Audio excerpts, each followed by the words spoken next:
أعوذ بالله من الشيطان الرجيم. بسم الله الرحمن الرحيم. السلام عليكم ورحمة الله وبركاته.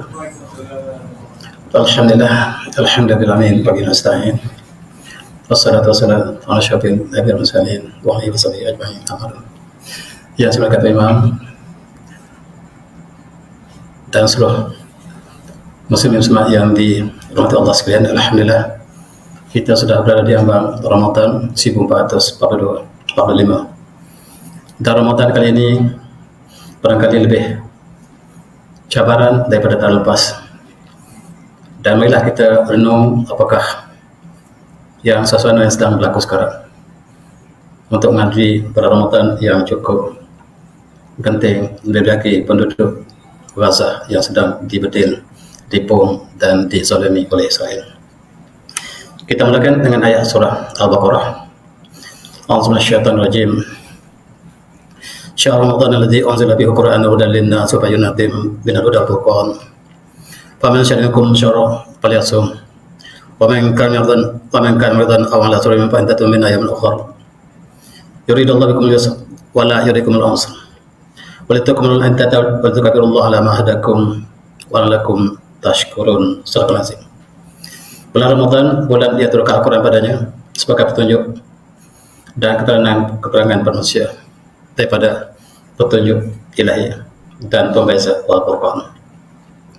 Barang siapa yang menyaksikan bulan tersebut, maka hendaklah dia puasa, dan barang siapa yang sakit atau dalam perjalanan, maka gantilah pada hari yang lain.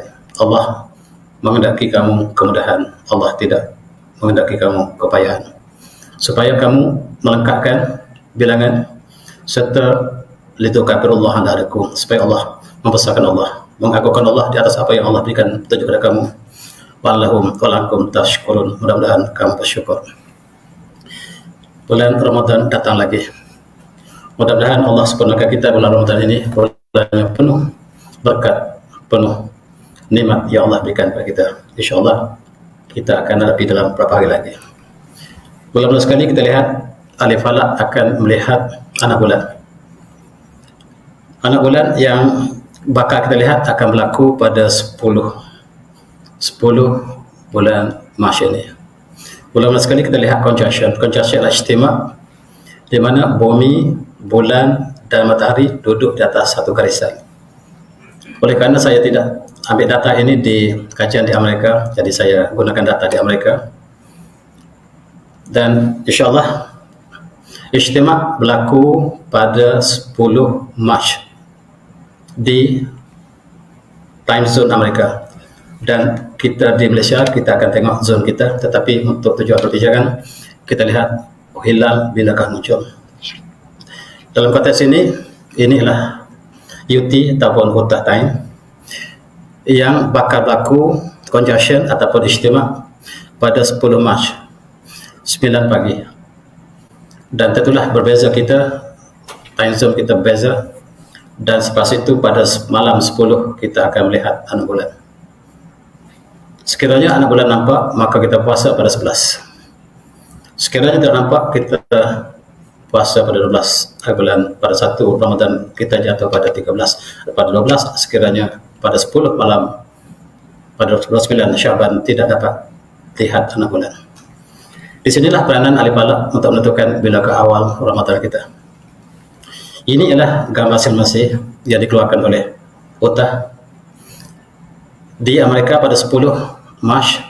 Kita lihat kemungkinan anak bulan tidak dapat dilihat, walaupun ada sedikit kawasan yang di hujung itu dapat kemungkinan ada anak bulan, tetapi pada 11 bulan Mac kita dapati kawasan hijau dapat dilihat dengan jelas anak bulan. Berdasarkan kepada kajian ini, ahli falak di Indonesia, umpamanya Muhammadiyah, telah menetapkan 11 Mac sebagai hari awal 1 Ramadan. Di Indonesia telah mereka tetapkan pada 1 Mac 11 Mac sebagai 1 Ramadan, dan itu dilakukan setiap tahun oleh Persatuan Muhammadiyah sebab mereka ada pakar-pakar falak yang hebat. Mereka telah tetapkan dengan hisab semata-mata. Sedangkan amalan kita ialah dengan hisab dan ru'yah. Kita kira dan kita lihat. Dan sekiranya salah satu daripadanya dapat tepati, maka mufti ataupun pemegang mahkamah Raja-Raja Melayu akan isytiharkan puasa pada keesokan harinya. Adapun Malaysia, apakah 11 juga 11 Mac yang jadi 1 Ramadan atau hari 11 keesokannya, kita tunggu. Sebab Indonesia lebih luas, time zone dia lebih luas. Daripada Aceh sampailah ke Papua Nugini, maka kawasan zone dia lebih luas pada kita. Dia lebih awal puasa pada kita sebab time zone kita sangat sempit, daripada Sabah sampai ke Langkawi saja. Itulah time zone kita. Maka kita berbeza. Puasa berdasarkan pada lihat anak bulan dan juga pengiraan. Negara kita dijangkakan 12, walaupun akan berubah. Sekiranya pada 10 malam itu dapat dilihat anak bulan, maka 11 juga kita akan isytiharkan. Tapi lebih berat kepada 12. Kalau macam mana pun kita tunggu pengumuman resmi daripada kerajaan. Tuan-tuan sekalian. A'udzubillahiminasyaitonirrajim. Ya ayyuhalladzina amanu kutiba alaikumusiyam kama kutiba alal ladzina min qablikum la'allakum tattaqun. Wahai orang beriman, diwajib pada kamu untuk berpuasa sebagaimana diwajibkan pada mereka yang sebelum kamu, mudah-mudahan kamu bertakwa. Tujuan puasa berakhir dengan takwa. Demikian juga ayat tadi kita baca, la'allakum tashkurun, supaya kita bersyukur. Puasa bawa kita takwa, membawa kita pada syukuran. Dan hari ini tuan-tuan kita lihat puasa dari segi tabi ataupun daripada fitrah, ialah sebahagian daripada fitrah Allah SWT. Dalam satu hadis Rasulullah bersabda, al-mu'minu ya'kulu fi ma'in wahidin wal kafir ya'kulu fi sawti amal. Hadis muttafaqun alaih. Orang mukmin makan dalam satu perut. Ya'kulu fi ma'in wahidin wal kafir ya'kulu fi sawti amal. Orang kafir makan dalam 7 perut. Mereka hidup untuk makan. Kita makan untuk hidup. Makan sekadarnya untuk kita hidup, dan puasa adalah satu daripada syariat Allah yang merupakan fitrah kejadian manusia. Perut yang kita bekerja sepanjang tahun harus direhatkan. Itulah falsafahnya. Dan dia menjadi syarat, menjadi rukun Islam dalam konteks seorang Islam yang beriman. Dalam konteks abawi, Malaysia paling gemuk di Asia Tenggara. Semua dunia tahu Malaysia makanan paling mewah dunia. Segala-gala makanan akan disaksikan pada awal Ramadan. Pasal Ramadan akan menyaksikan segala makanan di dunia ada di Malaysia. Akibatnya kita kegemukan. Semua orang tahu orang Malaysia paling gemuk. Dan di Asia Tenggara yang paling sihat ialah orang Vietnam. Vietnam hampir tidak ada orang gemuk. Mereka aktif, makanan mereka terhad. Baju yang kita beli di Vietnam tak boleh pakai di Malaysia. Tak boleh pakai. Tuan-tuan pergi ke satu terowong mereka ada buat ketika menentang Amerika dulu, mereka buat satu terowong buah tanah sangat kecil, saiz untuk masuk ke bawah. Kita orang Malaysia boleh masuk lekat. Maksudnya kita sangat-sangat mewah. Allah berikan rezeki yang bertimbun-timbun ke negara kita. Apa saja makanan, sebut saja. Buah-buahan, durian ada 57 jenis spesies. Pisang ada 150 spesies. Apakah yang ada lebih lagi Allah beri kepada kita? Dan apakah kamu tidak bersyukur? Allakum tashkurun, la'allakum tattaqun. Itulah maksud daripada puasa. Masalah abawi ini sangat besar dunia ini. Negara-negara Eropah, negara-negara Amerika, negara di Asia Tenggara termasuk Malaysia adalah negara yang terlebih makanan. Kita berhujah bahawa kita miskin. Allah tunjukkan makanan kita sangat mewah. Kita berhujah kita tak laksanakan hukum Allah sebab kita masih miskin. Sedangkan data menunjukkan kita paling mewah makanan. Tuan-tuan sekalian, kematian dunia kebanyakan daripada jantung. Yang ada hubungan rapat dengan makanan. Doktor lebih faham dari saya. Kita ambil data, tuan-tuan lihat negara yang maju, yang warnanya tebal, warnanya gelap itu kawasan yang sangat tinggi kematian disebabkan oleh penyakit jantung. Malaysia antara yang tinggi. Malaysia, Amerika, antara negara yang tinggi yang kematian disebabkan jantung yang ada hubungan dengan makanan. Dan Malaysia, pembunuh nombor 1 ialah penyakit jantung. Tua dan muda, usia 40 tahun pun ada yang telah pergi disebabkan penyakit ini. Malaysia terkenal dengan penyakit jantung. Buka klinik jantung, hospital swasta di Malaysia penuh. Ini open secret. Kalau buka klinik jantung ataupun hospital jantung di Vietnam tak laku. Di Malaysia penuh. Semua orang tahu. Oleh sebab itu seluruh dunia buka hospital di Malaysia laku dan mereka kaya raya. Sebab orang Malaysia paling banyak sakit. Maksudnya kita paling mewah makanan. Mari kita renungi. Penyakit yang berkaitan dengan jantung kita nombor 1. Negara maju kebanyakan penyakit disebabkan kanser. Pembunuh nombor 1 di Amerika adalah kanser. Pembunuh negara membangun ialah penyakit jantung.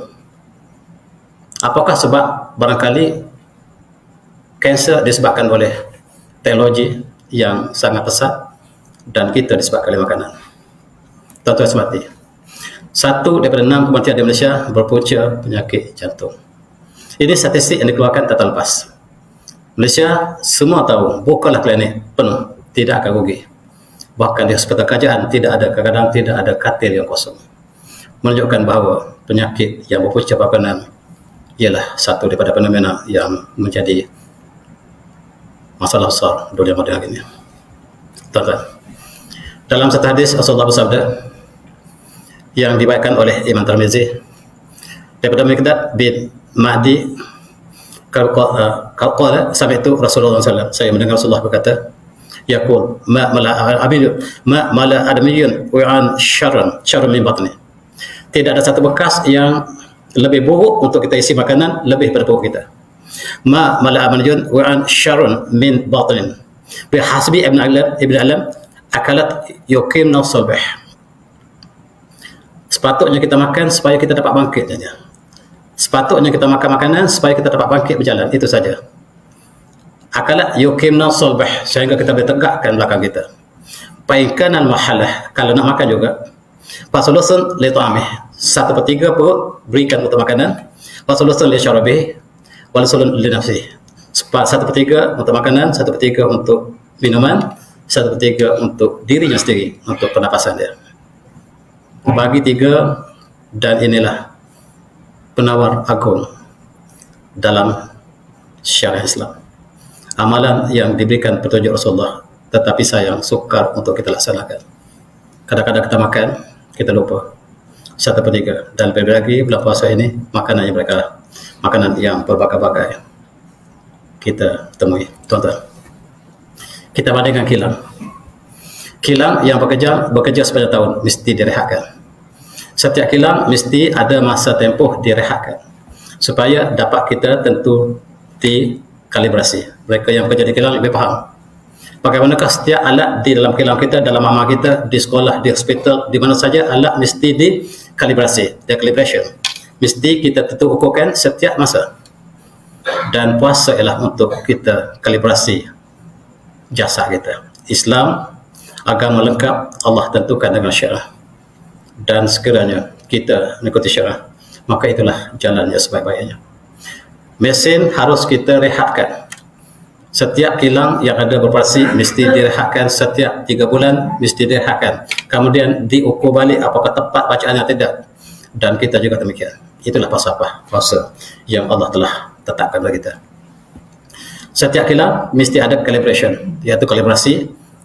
Kita tentu sahkan dalam amal setiap hospital, amal kilang mesti kita tentu sahkan paling lewat pun setahun sekali. Kalau tidak, bacaannya tidak tepat. Kadang-kadang kita bacaan itu tidak memberikan bacaan yang tepat. Sekiranya tidak dikalibrasi, maka setiap alat mesti dikalibrasikan, mesti direhatkan dalam masa tertentu, dan manusia Allah telah kalibrasikan setiap bulan Ramadan. Tuan-tuan sekalian, kajian oleh Persatuan Jantung Amerika, dia mengatakan bahawa dia temui ubat yang paling baik untuk jantung ialah puasa. Puasa, dan mengatakannya 1 hari saja dalam 1 bulan mengurangkan risiko 71% penyakit jantung. Ini ditemui oleh data oleh Persatuan Jantung Amerika, American Heart Association. Dan hanya puasa 1 hari sebulan menurunkan risiko jantung sebanyak 30%. Dan apa yang Allah tentukan dalam syariah tentulah ada hikmah, sama ada kita tahu atau tidak. Dan kita Muslim sami'na wa ta'na. Begitu juga kajian yang sama dilakukan, puasa ialah obat terbaik untuk penyakit jantung. Dan semua obat ini ada pada kita, ada pada Islam. Dan kita masih tidak merasakan kita lengkap, kita merasakan orang lain lebih baik pada kita. Sedangkan syariah yang Allah turun pada kita ialah untuk mengatur, untuk menjaga maqasid syariah kita dari segi jiwa, dari segi agama, dari segi harta dan sebagainya. Tuan-tuan yang semati, a'udzu minasyaitonir rajim. Faqim wajhuddin, faqim jahaliddin hanifa.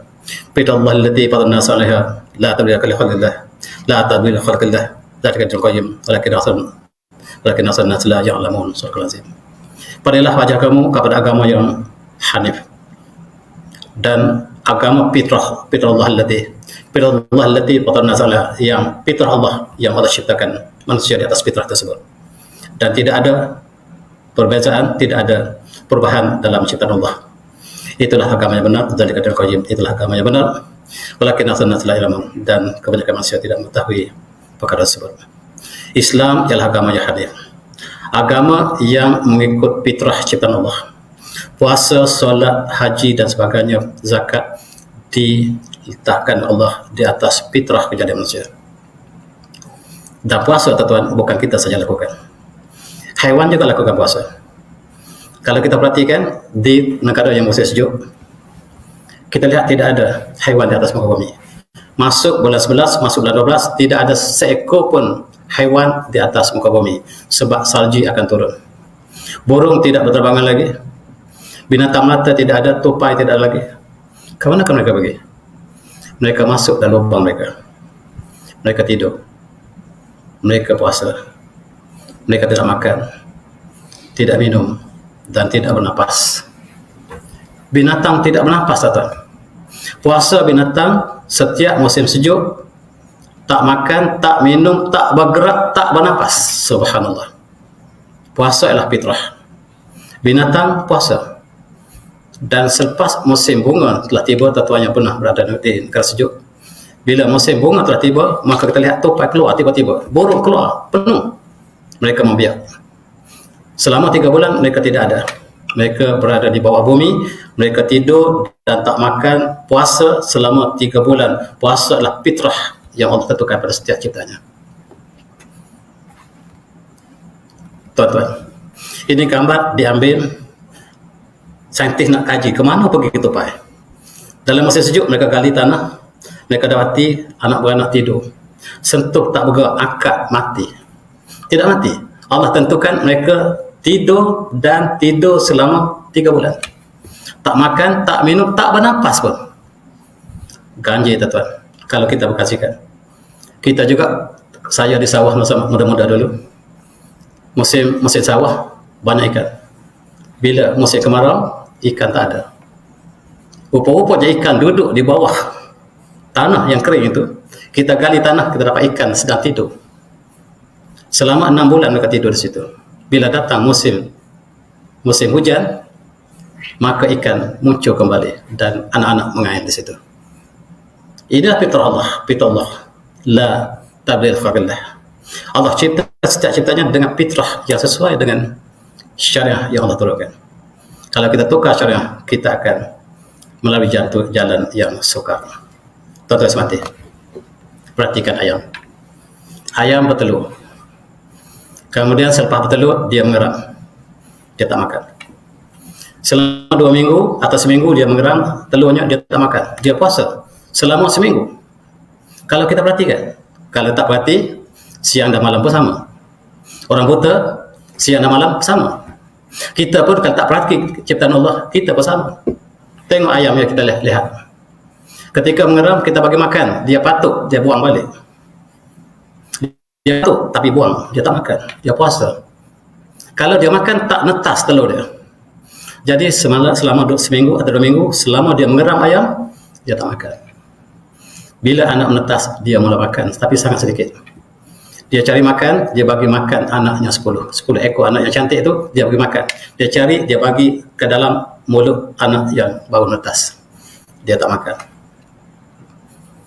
Seekor ibu ayam menjaga 10 anak. Kadang-kadang manusia 10 anak tak dapat jaga seorang ibu. Kita harus belajar daripada ayam. Kadang-kadang 10 anak tak dapat jaga seorang ibu. Kita lihat berita-berita yang kita terima. Anak bergaduh di perkuburan ibu. Ibu dihantar rumah orang tua. Ibu meninggal, dibawa perkuburan dan anak bergaduh sebab harta sedikit yang ditinggal oleh ibu. 10 anak belum pasti dapat menjaga seorang ibu. Dan seekor ibu ayam menjaga 10 anak dengan sempurna. Makan sangat sedikit. Dia masuk makan ke dalam mulut anaknya, dia tak makan. Dia masuk dalam mulut dia, tapi tak makan. Begitu juga burung, dia mencari makanan, dia bawa kanan dia seolah telan. Tidak telan, dia masuk dalam mulut dia. Dia keluar balik bila sampai ke saraf. Kasih sayang ya Allah beri, itulah fitrah Allah. Termasuk puasa. Pokok puasa. Pokok ketika musim luruh, tuan-tuan, musim autumn. Tuan-tuan pergi ke negara sejuk. Musim autumn tahun seluruhnya tidak ada fotosintesis. Maksudnya dia puasa. Ketika musim winter, pokok satu pun tak ada daun. Semua seperti cabang yang mati, tak mati, dia puasa. Pokok Allah tentukan puasa setiap musim winter. Tuan-tuan pergi Korea, satu daun pun tak ada pokok. Dia puasa berapa lama? 3 tahun. Selama 3 bulan dia puasa. Tiba-tiba selepas musim bunga, dia keluar bunga cherry blossom yang cantik.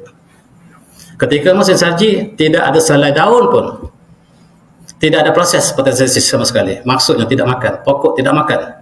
Pokok tidak membuat makanan sepanjang 3 bulan musim sejuk. Kalau di Eropah, tuan-tuan, setiap pokok ditutupi oleh salji.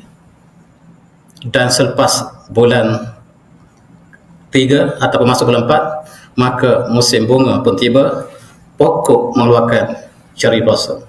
Dia mengesahkan dirinya. Seolah-olah kita menyambut hari raya. Seolah-olah kita menyambut hari raya.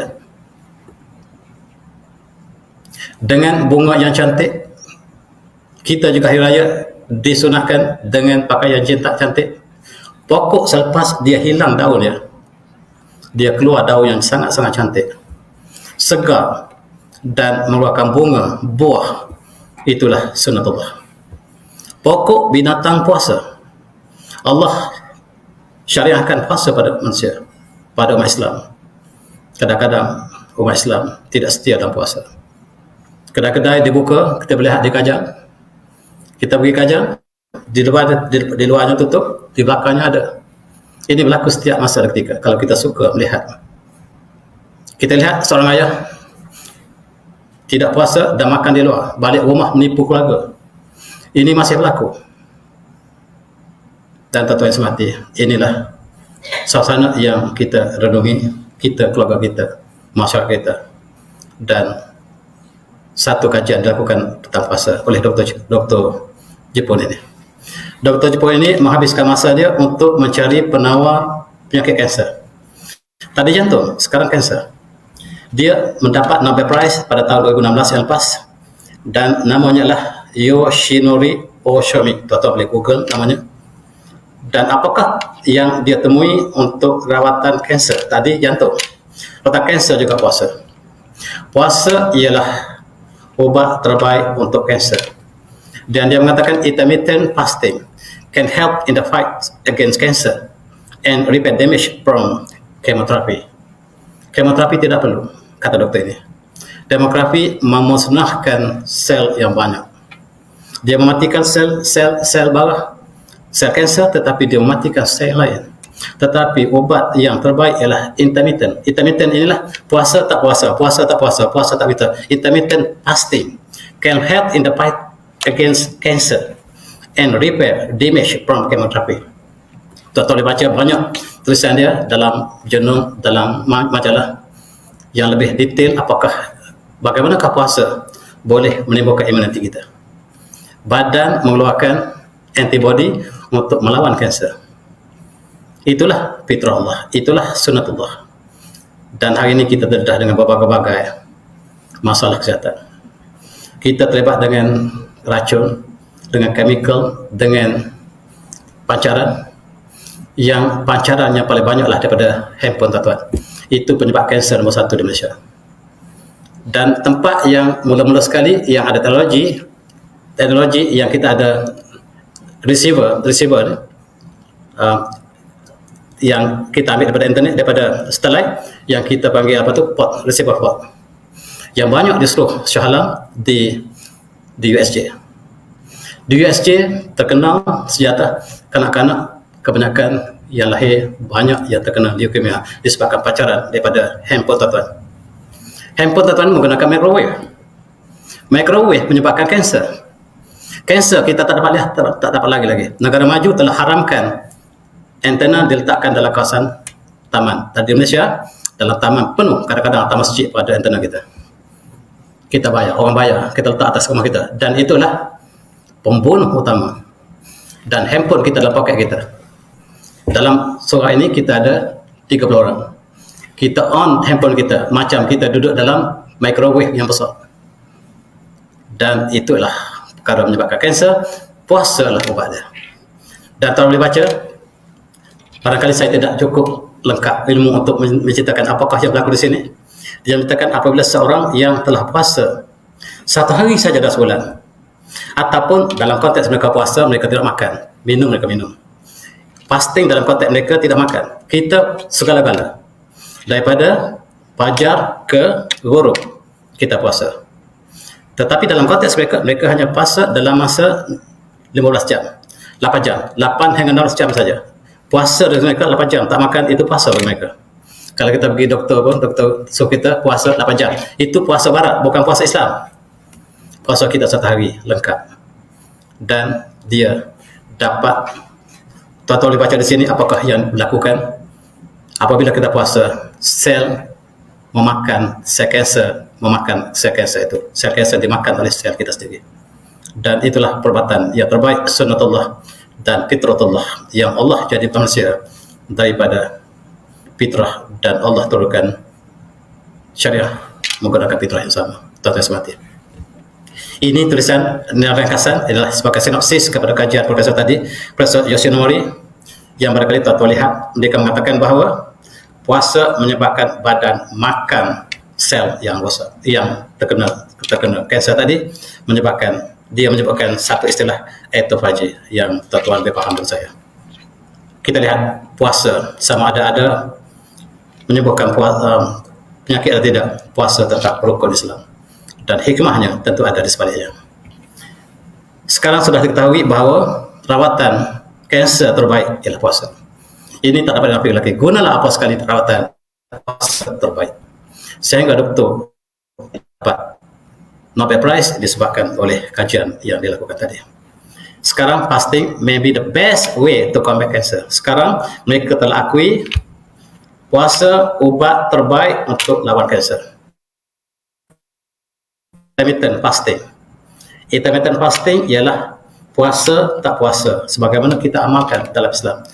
Khamis, Isnin puasa, pada bulan-bulan yang cerah kita puasa, dan itu disebut intermittent, dan itulah ubat terbaik.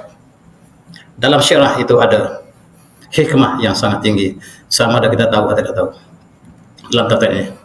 Ini juga sebahagian daripada yang kajian mereka. Puasa boleh menghapuskan leukemia, penyakit yang sangat biasa berlaku kepada kanak-kanak dan dewasa, dan dia dapat menghapuskan B cell dan T cell. Tuan-tuan lebih faham dari saya. Ini dikaji oleh doktor yang sama. Kita lihat dalam satu hadis Rasulullah SAW yang diriwayatkan oleh Muttafaqun alaih. Lis-shaimi farhatan. Sebagai seorang yang puasa itu ada 2 kebahagiaan. Ya farhuma idza aftara farha bi fitrih. Dan ada 2 kebahagiaan, kegembiraan bagi orang puasa. Pertama, ketika dia buka puasa. Tuan-tuan, coba kita bayangkan, kita menunggu buka puasa, perasaan kita isyarah, perasaan kita sangat-sangat lapang dada, sebab alhamdulillah 1 hari telah sempurna puasa kita, dan kita merasa gembira. Tetapi dari segi fitrah, badan kita mengeluarkan Hormon ini katanya nama endorfin. Doktor boleh cuba sahkan. Namanya endorfin. Endorfin ini digunakan oleh doktor bila seorang itu sakit jiwa, orang yang depres, orang yang sakit, yang susah hati. Doktor bagi ubat ini. Tetapi kita puasa, dia keluar sendiri. Kita dapat rasakan di hujung puasa kita, di hampir kita akan masuk, kita merasakan suatu perasaan yang kita hanya tahu, kegembiraan. Dari segi spiritual, dari segi roh, kita telah dapat melaksanakan puasa dengan sempurna. Yang kedua, yang kita lihat, badan kita sendiri mengeluarkan hormon yang disebut sebagai endorfin. Dan yang kedua ialah iza laqi rabah. Laqi rabah parihabi masabih. Ketika kita mati, ketika kita di akhirat nanti, kita berjumpa Tuhan kita gembira sebab Allah berikan ganjaran bagi mereka berpuasa. Dua kebahagiaan bagi mereka yang berpuasa. Doktor kaji, bagaimana kau untuk bahagia? Puasa. Doktor kaji, bagaimana untuk puasa? Untuk bahagia? Puasa. Orang yang sakit, anak kematian, sedih, ada masalah dalam pejabat, puasa. Ini apabila puasa dikatakan hormon happiness, hormon of happiness. Saya tadi sebut yang lain, tapi namanya serotonin dan satu oksitosin. Itu ialah hormon yang keluar ketika berpuasa, yang mengembirakan mereka yang puasa. Allah telah letakkan dalam syariahnya. Saya sebut tadi endorfin. Endorfin apa benar? Endorfin apa benar? Dia juga sebahagian daripada hormon yang badan kita keluar, kita merasakan insyirah, kita merasakan sakinah dalam ibadah kita, yang dikaji daripada dua aspek, dari segi roh dan segi fizikal. Tuan-tuan semati, InsyaAllah kita akan puasa sama ada 11 atau 12 Mac ini. Dan apakah puasa ini puasa yang mengembirakan dari segi umat Islam yang ditimpa oleh musibah yang besar? Musibah dan puasa sedang kita hadapi sekarang. Kita lihat negara kita bahagia. Pasar Ramadan akan dibuka dengan banyaknya. Makanan pelbagai akan tersedia. Hotel juga membuatkan majlis buka puasa. Sama ada makanan halal tidak halal ataupun masyubahah terus dijamu ataupun dihidangkan di hotel-hotel. Sebab bukan semua dapur dicek oleh JAKIM. Di hotel 5 bintang, tuan-tuan, kita ada banyak dapur, kitchen banyak. Yang tempatan itu 100% halal. Yang Eropah tidak bagi kita cek. Eropah dia ada standar dia. Kalau buat kek mesti ada apa yang dimasukkan. Itu tidak boleh kita cek di hotel 5 bintang. Sebab mereka standar. Barangkali hotel Oriental, hotel Jepun, hotel Cina barangkali boleh disemak. Tapi hotel Eropah tidak boleh. Kawan saya berhenti bekerja. Saya tak ingat bersyukur. Dia bekerja 5 bintang, saya tak sanggup bekerja. Itu saja jawabannya. Apa yang berlaku saya tak tahu. Hati-hati tuan, makanan akan menjadi pesta bulan Ramadan. Dan bazar Ramadan, Putrajaya umpamanya, subhanallah. Luar biasa, macam-macam jenis. Dan ini dah menyebabkan obesiti kita. Malaysia nombor 1. Senarai lokasi bazar Ramadan di Kajang saja. Di Kajang saya saja, tempat daripada kampung saya tu, rumah saya sampai ke Kajang tu berapa tempat. Dapat tuan-tuan saksikan. Dengan berbagai-bagai kuih yang tak pernah kita lihat masa-masa lain. Dan ini cabaran. Hotel juga demikian. Hati-hati tuan, untuk kita berpuasa satu hari, kita bawa ayah ibu kita untuk sama-sama buka puasa di hotel, pastikan hotel yang benar-benar halal. Yang setiap dapurnya disahkan. Sebab di hotel tuan, dia letak banyak. Daripada dapur Eropah, daripada dapur tempatan, daripada dapur Oriental, dia letak satu tempat. Kita yang pilih. Kadang kita ambil salad, kita rasa masam lain macam. Bukan mayonis, tapi apa benda masam, ya tak kita tahu. Hati-hati. Puasa ialah untuk kita bertakwa, untuk kita bersyukur. A'udzubillahi minasyaitonir rajim. Innal mubadzirina kanu ikhwana syaitan. Innal mubadzirina kanu ikhwana syaitin. Wa kana syaitanu bihi kafura. Sesungguhnya orang mubazir itu ialah saudara syaitan. Dan syaitan itu kufur pada Tuhannya. Jangan kita membazir. Malaysia terkenal dengan membazir makanan. 15,000 tan di buka puasa tuan. Setiap 15,000 tan makanan dibuang setiap hari. Ini statistik. Negara kita yang sangat-sangat mewah. Yang Palestin tak ada makanan, kita buang makanan 15,000 tan satu hari. Bukan main-main. Bagaimanakah untuk kita menyelamatkan makanan seperti ini? Kita lihat hotel, tuan-tuan, ambil pinggan besar, masuk semua, makan separuh, tinggal separuh, jadi sisa makanan. Membazir. Marilah kita sama-sama renungi, kita dan keluarga kita, sukar untuk lakukan. Tengok buka puasa, semua ingin ambil, tapi makan separuh. 15,000 tan sisa makanan setiap hari dibuang di Malaysia, termasuk hotel, termasuk restoran, termasuklah di hospital ataupun di sekolah dan sebagainya. Kita buang makanan yang sangat banyak, tuan-tuan. Lebih banyak yang kita buang daripada kita makan. Mari kita sama-sama renungi perkara ini. Membazir ialah surah syaitan. Puasa untuk kita lengkapkan dengan segala hikmahnya, termasuk makanan. Selain pada Allah anugerahkan malam Qadar yang indah, maka makanan juga sebahagian daripada prinsip falsafah puasa itu sendiri. Tuan-tuan semati, beberapa tahun lepas kita ada satu kempen majlis pelancaran kempen My Safe Food yang telah berjalan sepanjang Ramadan. Ramadan kita sama-sama mengawal supaya makanan tidak dibazirkan. Memikirkan saudara kita yang sedang lapar di Palestin, yang makan rumput. Mereka dibom setiap hari dan mereka dinafikan untuk bawa makanan. Rafah ditutup, walaupun saya dipahamkan sekarang dibuka sekali-sekala. Tuan-tuan semati, dalam satu hadis Rasulullah bersabda, laisal mu'min alladhi yashbi' wajaruhu ja'i ila jambihi aw kama qala. Hadis yang mengatakan, Rasulullah mengatakan, tidak sempurna, bukan seorang mukmin yang dia kenyang sedangkan jirannya sedang kelaparan. Jirannya tidur dalam kelaparan, dia kenyang, itu bukan mukmin. Maksudnya bukan mukmin yang sempurna. Sekarang kita lihat Palestin kelaparan, jirannya sangat kenyang, Saudi kenyang-kenyang, Mesir kenyang, Jordan kenyang, sedangkan Palestin sedang kelaparan, mereka makan rumput sekarang. Tuan-tuan, dan marilah kita renungi bulan puasa ini. Kita boleh puasa dengan makanan yang banyak, tetapi di Palestin apakah mereka dapat sempurnakan puasa seperti kita lakukan di sini?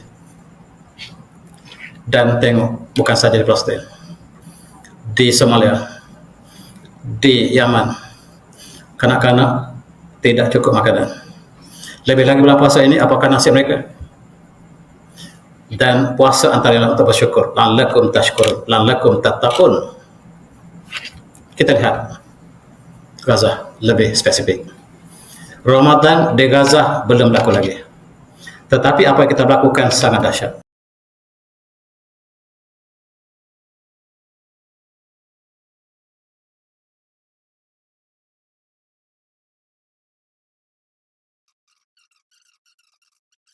Malam Ramadan tatan, kita disekap di atas bumi, kita disekap, dizolimi di atas bumi, tetapi langit Allah terbuka luas. Munajaklah bulan Ramadan, kita, saya, tuan-tuan dan seluruh Islam munajat supaya langit Allah terbuka luas. Bumi kita sempit sebab mereka zalimi kita, tetapi langit Allah terbuka luas. Marilah kita sama-sama munajatkan doa kita kepada sahabat kita di sana dan juga semua yang tertindas. Dan malam Lailatul Qadar, jangan lupa rebutlah peluang Lailatul Qadar sebab langit terbuka luas, rahmat Allah yang bercucuran. Dan auzubillahi bismillahirrahmanirrahim. Inna anzalna fi lailatul qadr wa ma adraka ma lailatul qadr. Lailatul qadr khairun min alfi syahr. Tanazzal malaikatu war-ruhu fiha bi rabbihim min kulli amr. Salamun hatta matla'il fajr.